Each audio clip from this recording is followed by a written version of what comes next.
Hey, it's your girl Tamara, and today I have a dear special friend who is close to my heart, Key, on the other side. We're going to be discussing my book called I Am Fearless, and we're going to get Key's raw viewpoints on how she feels about my book. And for those who already have ordered my book, thank you so much for your support. So let's get started. Hello, good afternoon. I am doing very good. Thank you so much for inviting me to be able to participate. I am very excited. And I just want to thank you for taking the time to be able to give me an interview.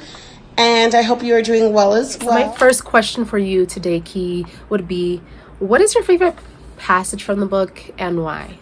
My favorite passage of the book, Tamara, and that's a very good question. There was a lot to pick from, but my ultimate favorite one that spoke to me personally was parents. And the reason being is the way that you spoke about parents was to show people that there is a lot more to our parents than we realize, that we shouldn't blame them for everything. Our parents have done a lot and they try to do everything that they possibly can, most of us anyway, that they're able to do within their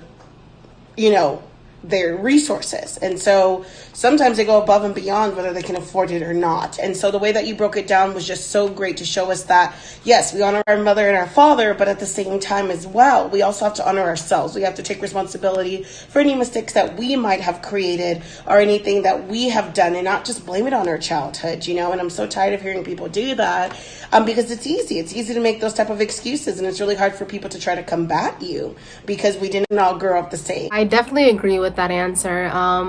Regarding parents do the best that they can do. I mean, we're all given cards of life, and some people have it a little easier than others. It could be because of their own decisions or our parents' decisions, but at the end of the day, I believe that our parents really did do the best that they could. Some of our parents didn't, but at the end of the day, especially if you're grown, I think that we have to come to a realization that we're responsible now for ourselves, and we determine how our future looks like. And no one else can change that. No one else can determine that. And two, if we decide to build our own family or to have our own children, then we have another opportunity to teach our children what we feel is the best way to live life. And then we can try to be the best parents that we can to our children. But I think if you have never been a parent, then you're never going to really understand how much parents really go through to do what they do for us. And it's really a blessing to have our parents in our lives if they are. All right, and my next question for you would be, do you believe that you're practicing being fearless right now in your life? So your second question is, do I believe I'm practicing fearlessness today?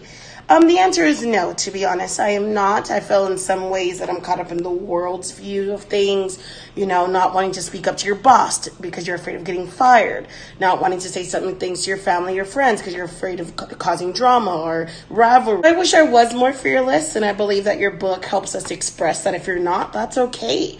And if you are, great, continue doing that. And if you're on the fence about it, why? What is causing you in your own personal life to not practice fearlessness, and get to the root of that. And I love that. Next question for you, moving on, would be, how do you feel like fear has impacted our society? Good question. So I believe that fear has impacted our society by the fact that, one, we're too afraid to speak up. In this case of society now, if you don't speak up and you agree with the majority, you will either get ostracized by either people trying to sue you, people trying to shut your businesses down. Another way that I think fear has impacted our society is that it has causes like with COVID-19, some people are on the fence. They don't believe in it. They're still doing whatever they want. They don't have any remorse or care about other people. And other people are going to be in their homes for years to come. Sometimes maybe even their whole life, they'll be a hermit. And I'm not saying anyone is better than the next. In some cases, they both have pros and cons. But I believe that the middle ground is best. Care about other people, whether you want to care about them or not, or even just care about yourself. Wear the mask for your own protection. If you don't care about anybody else, it's so you don't get the cooties from other people that you might think they have. Still, don't stop yourself from going outside. Yes, be particular, try not to go in crowded restaurants. I know all the swimming pools should be closed, but if they're open, don't go in them, and if you do go, make sure it's only a few people that that are in there. These kind of things, wear your mask, wear your gloves, not just masks, because people are forgetting even in food industries. And that to me is the most mind-boggling. Like, yes, when you're a food prepper, you need to wear gloves. I don't really understand that.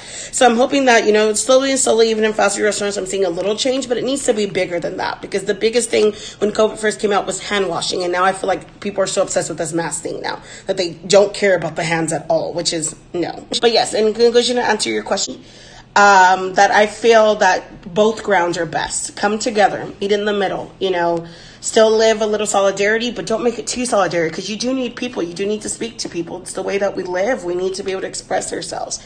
So hopefully that answers your question. Yes, you definitely did answer my question. I very much agree with you. I believe that we do have to have some type of middle ground. Some people are going out there being reckless and they have no protection on. And like you mentioned, that there's people who have businesses and they're not doing or practicing the best way that they should, wearing their gloves and wearing their mask like they should. I mean, you're working with other people. Why wouldn't you? Especially if you own a business. But I definitely agree as well with you have to live life still. Yes, we're in a pandemic, and yes, there's a lot that's going on right now, but we still have life to live, and we can't sit around in our house forever. There's other ways if you don't want to leave your house. There's video call, what we're doing right now. There's phone calls. You can go out and just be very precautious of what you're doing. I prefer myself not to go out very much unless I have to, but I get it. Other people, they feel differently and they want to do other things. So I completely understand that, but just be smart with how you're doing it. And also, we can't live our life in fear. Even if we're just talking about life in general, people live their life in fear and constant fear. They look back on their lives and they're like, man, I haven't accomplished anything that I've wanted. Why? Because I was always fearful. I was always fearing that I was going to fail because I was scared or too afraid to take a chance on life. We all make mistakes. We all have something that we messed up on. Are we going to miss out on life and what we could have done if we constantly live in fear? And that's something that we really have to think about and address in our lives if that's something that we are battling with ourselves. My very last question for you today would be, how do you feel like we can overcome fear? Okay, so the way that I think that we can overcome fear is by practicing what we preach. That's number one. And also by trying to bring religion back into things. I believe that we need to just understand that God has our back. No matter what we think is going to happen, no matter what we try to make happen, at the end of the day, our cards are written, and we just have to have trust and faith that God knows what's best, and whatever path he leads us on, it will be the right path. And that, at the end of the day, I believe will help us overcome fear. So I do want to thank you for your time, Tamara. I just want to give all my honest and open opinions right from the gate. And I love your book. Can't wait to read the next one. And I'm glad that you asked me and honored that you asked me to do this interview. And I hope you have yourself a wonderful day. God bless. Well, thank you so much again, Key, for joining me today. I really appreciate you being here and just having this conversation with me about my book. It was really interesting hearing your viewpoints and your raw cut perspective on how the book has personally impacted your life.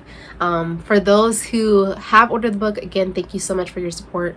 For those who haven't, I'll put everything in the link or the bio. And you have yourself a wonderful day, everybody. Remember to always stay fearless.